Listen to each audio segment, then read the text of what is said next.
మనందరికీ జీవితంలో ఆ ఒక్క మాస్టర్ కీ దొరికితే బాగుండు అనిపిస్తుంది కదా. ఆ ఒక్క అలవాటు, ఆ ఒక్క సూత్రం పాటిస్తే చాలు కెరీర్, ఆరోగ్యం అన్నీ సెట్ అయిపోతాయి అని. ఇది మనకే కాదు, వేల ఏళ్ల క్రితం ఒక రాజుగారికి కూడా ఇదే సందేహం వచ్చింది.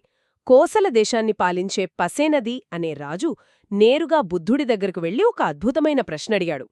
స్వామీ, ఈ జీవితంలోనూ రాబోయే జీవితాలలోనూ ఈ రెండింటినీ కాపాడే ఒక్క గుణమేదైనా ఉందా అని. ఆ ప్రశ్న ఎంత ప్రాక్టికల్గా ఉండో కదా. అదేదో గాలిలో మేడలు కట్టే తాత్వికమైన చర్చ కాదు, ఒక నాయకుడు, ఒక పాలకుడు అడిగిన సూటి అయిన ప్రశ్న. ఈ సంభాషణ మనకు బౌద్ధ గ్రంథాలలోని సంయుక్త నికాయలో కనిపిస్తుంది. ఇదేదో పాతకాలపు గ్రంథంలోని వాక్యంలా కాకుండా ఒక రాజుకి, ఒక గురువుకి మధ్య జరిగిన ఒక లీడర్షిప్ కోచింగ్ సెషన్ యొక్క ట్రాన్స్క్రిప్ట్ లాగా మనం చూడొచ్చు. అవును, దానికి బుద్ధుడిచ్చిన సమాధానం ఇంకా ఆశ్చర్యంగా ఉంటుంది. కరెక్ట్. ఆయనిచ్చిన సమాధానం కేవలం ఒక్క పదం. ఒక్క పదమా? అవును, అప్రమత్తత. పాళీ భాషలో దీన్ని అప్పమాద అంటారు. అప్రమత్తత. వినడానికి చాలా సింపుల్గా ఉంది. అంటే జాగ్రత్తగా ఉండటం అంతేనా? రోడ్డు దాటేటప్పుడు అటూలిటూ చూస్తాం కదా, అలాంటిదా? కాని ఒక రాజు అడిగినంత పెద్ద ప్రశ్నకు ఇంత చిన్న సమాధానమిచ్చారంటే దాని వెనుక ఖచ్చితంగా చాలా లోతైన అర్థం ఉండి ఉంటుంది. సరే, దీన్ని కొంచెం విడమరిచు చూద్దాం. అసలు ఈ అప్రమత్తత అంటే ఏమిటి? అది అన్ని ప్రయోజనాలకు మాస్టర్ కీ ఎలా అవుతుంది? ఖచ్చితంగా. ఇది మనమనుకునే సాధారణ జాగ్రత్తకు చాలా భిన్నమైనది. అది ఏదో ప్రమాదం వస్తుందని ఎదురుచూస్తూ కూర్చోవడం లాంటిది కాదు. పాళీ గ్రంథాల ప్రకారం ఇది ఒక చురుకైన, క్రియాశీలకమైన మానసిక స్థితి. దీనర్థం చేసుకోవాలంటే ఇందులో 3 ముఖ్యమైన భాగాలున్నాయని గ్రహించాలి. మొదటిది నిరంతర వర్తమాన స్పృహ. ఓకే, వర్తమాన స్పృహ అంటే లివ్ ఇన్ ద ప్రెజెంట్ అని అంటుంటారు కదా, అలాంటిదేనా? మనసు గతాన్ని గురించో భవిష్యత్తు గురించో ఆలోచించకుండా ఈ క్షణంలో ఏం జరుగుతోందో దానిపై దృష్టి పెట్టడం. అంటే ఒక రకంగా మనల్ని మనం ఆటోపైలట్ మోడ్ నుండి బయటకు తీసుకురావడమన్నమాట. సరిగ్గా అదే, ఆటోపైలట్ మోడ్ నుండి బయటపడటం. మనం రోజులో చాలా పనులు యాంత్రికంగా చేస్తుంటాం. కాని అప్రమత్తత అంటే ఆ యాంత్రికతను బద్దలు కొట్టి, నేను ఇప్పుడు ఏం చేస్తున్నాను, నా మనసులో ఏం జరుగుతోంది అని మెలకువగా గమనించడం. అయితే ఇది మొదటి మెట్టు మాత్రమే. చాలామంది ఇక్కడే ఆగిపోతారు. అవునా? అవును. కాని అప్రమత్తతకు రెండవ అతి ముఖ్యమైన భాగముంది. అదే నైతిక స్పష్టత. నైతిక స్పష్టత. ఇది ఆసక్తికరంగా ఉంది. అంటే కేవలం ఏం జరుగుతుందో గమనించడమే కాదు, అది మంచిదా చెడ్డదా అని కూడా తేల్చుకోవాలంటారా? కాని ఈ రోజుల్లో చాలా మైండ్ఫుల్నెస్ యాప్లు, గురువులు మీ ఆలోచనలను గమనించండి, వాటిని జడ్జ్ చెయ్యకండి అని చెబుతుంటారు. మీరు చెబుతున్నది దానికి పూర్తి భిన్నంగా అనిపిస్తోంది. ఇదొక రకమైన జడ్జిమెంట్ లాగా లేదా? అద్భుతమైన ప్రశ్న. ఇక్కడే చాలామంది పొరబడతారు. బౌద్ధ పరిభాషలో జడ్జ్ చేయడమంటే కఠినంగా విమర్శించుకోవడం కాదు. ఇక్కడ నైతిక స్పష్టత అంటే ఏది నైపుణ్యమైనది, ఏది నైపుణ్యం లేనిది అని తేడాను గుర్తించే వివేకం. అంటే ఏ ఆలోచన, ఏ చర్య మనకు ఇతరులకు శాంతిని కలిగిస్తుందో, ఏది దుఃఖానికి దారితీస్తుందో గ్రహించడం అన్నమాట. ఓకే. దీన్ని మీ కంప్యూటర్లోని ఆపరేటింగ్ సిస్టంలా ఊహించుకోండి. వర్తమాన స్పృహ అనేది సిస్టమ్ ఆన్లో ఉండటం లాంటిది. నైతిక స్పష్టత అనేది ఆ సిస్టంలో ఇన్స్టాల్ చేసిన ఒక యాంటీవైరస్ ప్రోగ్రాం లాంటిది. అది మనసులోకి వచ్చే హానికరమైన ఆలోచనలను గుర్తించి హెచ్చరిక, ఇది ప్రమాదకరం అని మనకు చెప్తుంది. వావ్! ఆపరేటింగ్ సిస్టమ్, యాంటీవైరస్, ఈ పోలిక చాలా బాగుంది. అంటే కేవలం మనసులోకి ఏమొస్తుందో చూడటమే కాదు, అది మన సిస్టంకు మంచిదా కాదా అని స్కాన్ చేయడం కూడా అప్రమత్తతలో భాగమే అన్నమాట. సరే, స్పృహ, స్పష్టత. మూడోదేంటి? మూడవది ఈ రెండింటినీ ఆచరణలో పెట్టే ఇంధనం లాంటిది. అదే తక్షణ కార్యాచరణ స్ఫూర్తి లేదా పట్టుదల అని కూడా అనొచ్చు. జీవితం చాలా చిన్నది, ఏ క్షణమైనా ముగిసిపోవచ్చు అనే సత్యాన్ని గ్రహించడం వల్ల వచ్చే ఒక రకమైన తపన ఇది. రేపు చేద్దాంలే, తర్వాత చూద్దాంలే అనే మనలోని సోమరితనానికి ఇది పూర్తి వ్యతిరేకం. అంటే వాయిదా వేయకుండా ఉండటం. అవును, మంచి పనిని వాయిదా వెయ్యకుండా, చెడు ఆలోచనను వెంటనే వదిలేయాలనే సంకల్పం. కాబట్టి ఈ మూడింటినీ కలిపి చూస్తే అప్రమత్తత అనేది ఒక 3 దశల ఫార్ములా లాంటిది. 1 మెలకువగా ఉండు. 2 ఏది మంచో తెలుసుకో. 3 మంచిని వెంటనే ఆచరించు. ఈ 3 కలిస్తేనే అది అప్పమాద అవుతుంది. ఓకే, ఇప్పుడు నాకు పూర్తి చిత్రం కనిపిస్తోంది. ఇది కేవలం జాగ్రత్తగా ఉండటం కాదు, ఇది ఒక సంపూర్ణమైన జీవన విధానం. అయితే ఇంత సంక్లిష్టమైన విషయాన్ని ఒక రాజుకు, అది బిజీగా ఉండే ఒక పాలకుడికి బుద్ధుడు ఎలా వివరించగలిగారు? ఏదైనా సులభమైన పద్ధతి వాడారా? అక్కడే అసలు మ్యాజిక్ ఉంది. బుద్ధుడు గొప్ప బోధకుడే కాదు, గొప్ప కథకుడు కూడా. ఆయన ఈ భావనను రాజుగారి మనసులో నాటుకుపోయేలా చేయడానికి ఒక అద్భుతమైన ఉపమానాన్ని వాడారు. అదే ప్రసిద్ధమైన ఏనుగు అడుగుజాడల ఉపమానం. ఆయనిలా అన్నారు: మహారాజా, ఈ భూమి మీద నడిచే కాళ్లున్న జీవులన్నింటిలో ఏనుగు అడుగుజాడ అన్నింటికన్నా పెద్దది. మిగతా అన్ని జంతువుల అడుగుజాడలు ఏనుగు అడుగుజాడలు ఇమిడిపోతాయి. అద్భుతం. అలాగే మానవుడికి మేలు చేసే అన్ని మంచి గుణాలు అప్రమత్తత అనే ఒక్క గుణంలో ఇమిడి ఉంటాయి. ఇది వినడానికి చాలా శక్తివంతంగా ఉంది. ఒకే ఒక్క ఇమేజ్తో మొత్తం విషయాన్ని చెప్పేశారు. అంటే దయ, కరుణ, సహనం, నిజాయితీ ఇలాంటి మంచి గుణాలన్నీ ఈ ఒక్క అప్రమత్తత అనే పెద్ద గొడుగు కిందకొస్తాయన్నమాట. ఇది చాలా పెద్ద క్లెయిమ్. ఇది ఆచరణలో ఎలా పనిచేస్తుంది? ఉదాహరణకు సహనం అనే గుణం అప్రమత్తతలో ఎలా ఇమిడి ఉంటుంది? దీన్ని అర్థం చేసుకోవడానికి మనం ఒక ఆధునిక ఉదాహరణ తీసుకుందాం. ఒక మంచి డ్రైవర్ను ఊహించుకోండి. మంచి డ్రైవర్ అంటే కేవలం స్టీరింగ్ తిప్పడం, బ్రేక్ వేయడం తెలిసిన వ్యక్తి కాదు కదా.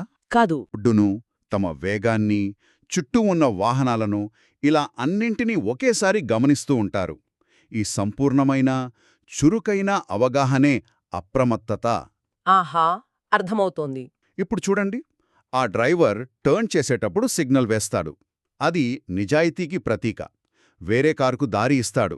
అది దానగుణానికి ప్రతీక. ఎవరైనా తప్పుగా ఓవర్టేక్ చేస్తే కోప్పడకుండా ప్రశాంతంగా ఉంటాడు. అది సహనానికి ప్రతీక. ఈ గుణాలన్నీ ఎక్కడ్నుండి వస్తున్నాయి? ఆయన ఆ క్షణంలో అప్రమత్తంగా ఉండటం వల్లే.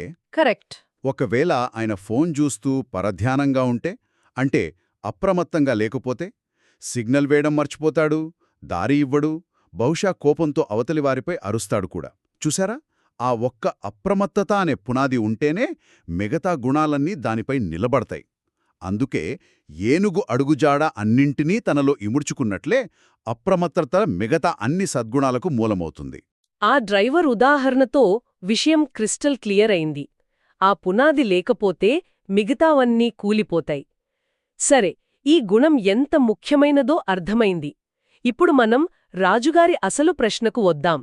ఈ యొక్క గుణం ఈ జీవితంలో ప్రయోజనాలను, రాబోయే జీవితాలలో ప్రయోజనాలను రెండింటినీ ఎలా అందిస్తుంది? ముందుగా ఈ జీవితం గురించి మాట్లాడుకుందాం. చాలా ఆచరణాత్మకంగా అందిస్తుంది. ఈ జీవితంలో ప్రయోజనాలు అంటే మనందరం కోరుకునేవే. మంచి ఆరోగ్యం, ఆర్థిక స్థిరత్వం, బలమైన సంబంధాలు, మానసిక ప్రశాంతత.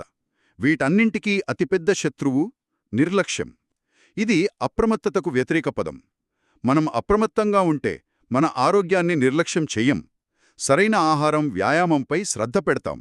ఆర్థిక విషయాల్లో అనవసరమైన రిస్కులు తీసుకోకుండా భవిష్యత్తు కోసం పొదుపు చేస్తాం. సంబంధాల విషయంలో ఇది మరింత ముఖ్యం కదా. చాలాసార్లు మనం కోపంలోనో ఆవేశంలోనో ఏదో అనేస్తాం, తర్వాత బాధపడతాం. ఆ క్షణంలో అప్రమత్తంగా ఉంటే మన మాటలు ఎదుటివారిని ఎంతలా గాయపరుస్తాయో గ్రహించి ఆగిపోతాం. ఒక స్టార్టప్ నడుపుతున్న వ్యక్తికి ఇది మార్కెట్లోని మార్పులను గమనించి త్వరగా నిర్ణయాలు తీసుకోవడానికి సహాయపడుతుంది. ఒక విద్యార్థికి చదువుపై దృష్టి పెట్టడానికి ఉపయోగపడుతుంది. ఇవన్నీ మనకు ప్రత్యక్షంగా కనిపించే ప్రయోజనాలే. ఖచ్చితంగా. ఇక రెండవది రాబోయే జీవితాలలో ప్రయోజనాలు.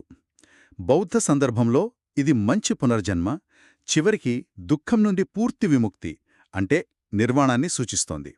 ఇది కొందరికి ఏమో కొంచెం తాత్వికంగా అనిపించవచ్చు, కాని దాని ఆచరణాత్మకమైన అర్థాన్ని మనం గ్రహించాలి. రాబోయే జీవితమంటే కేవలం మరణం తర్వాత వచ్చేదే కాదు, మన భవిష్యత్తు. అంటే రేపు, వచ్చేవారం, వచ్చే ఏడాది కూడా. ఓ అలాగా. అంటే మనం ఈ క్షణంలో చేసే పనులు, ఆలోచనలు మన భవిష్యత్తును నిర్మిస్తాయని చెప్పడం. ప్రతి క్షణం మనం మన భవిష్యత్తుకు పునాది వేస్తున్నామన్నమాట. అవును, సరిగ్గా అదే.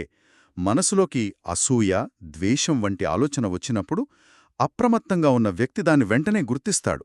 దానికి స్పందించి ఆ ఆలోచన ప్రకారం ప్రవర్తిస్తే అది భవిష్యత్తులో మనకు దుఃఖాన్ని కలిగించే ఒక కర్మ అవుతుంది. అదే ఆ ఆలోచనను కేవలం ఒక ఆలోచనగా గుర్తించి ఇది హానికరం అని వదిలేస్తే అది భవిష్యత్తులో ప్రశాంతతకు దారితీస్తుంది. ఈ విధంగా ప్రతి క్షణం మనం మన భవిష్యత్తును తీర్చిదిద్దుకుంటున్నాం. అంటే ప్రతి క్షణం మనం ఒక ఎంపిక చేసుకుంటున్నాం.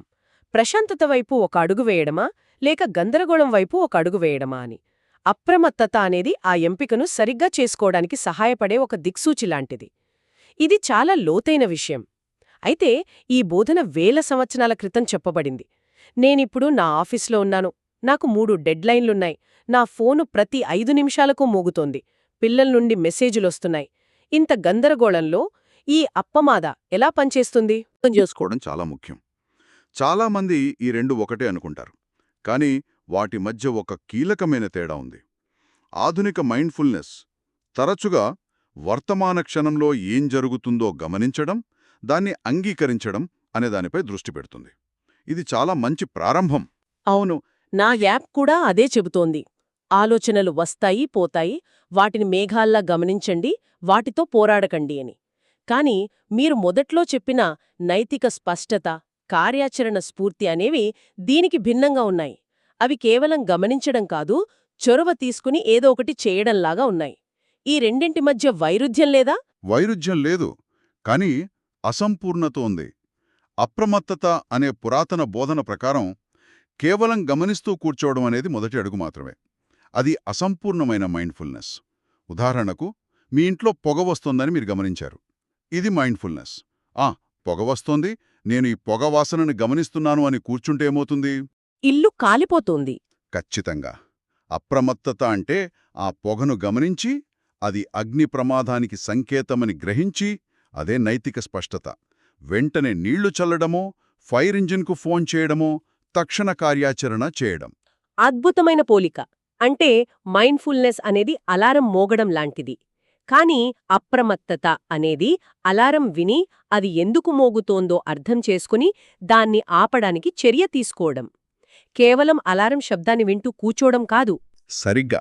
మైండ్ఫుల్నెస్ ఒక డయాగ్నోస్టిక్ టూల్ అయితే, అప్రమత్తత ఒక పూర్తి చికిత్సా ప్రణాళిక.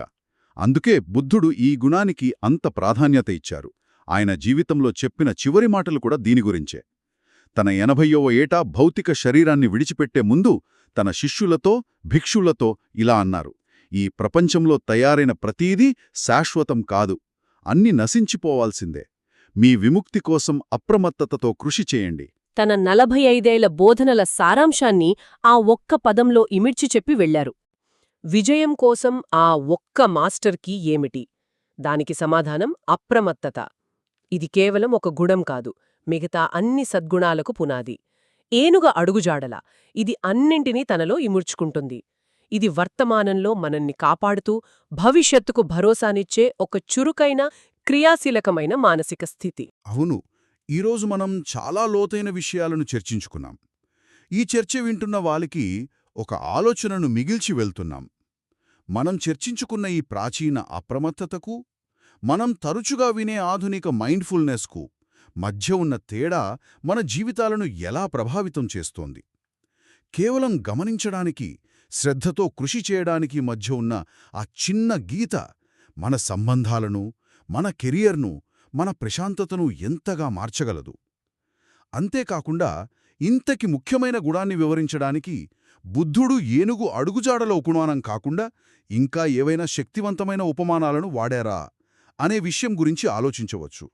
ఈ ప్రశ్నలతో మనం ఈ అంశాన్ని మరింత లోతుగా మన జీవితంలోకి అన్వయించుకోవచ్చు.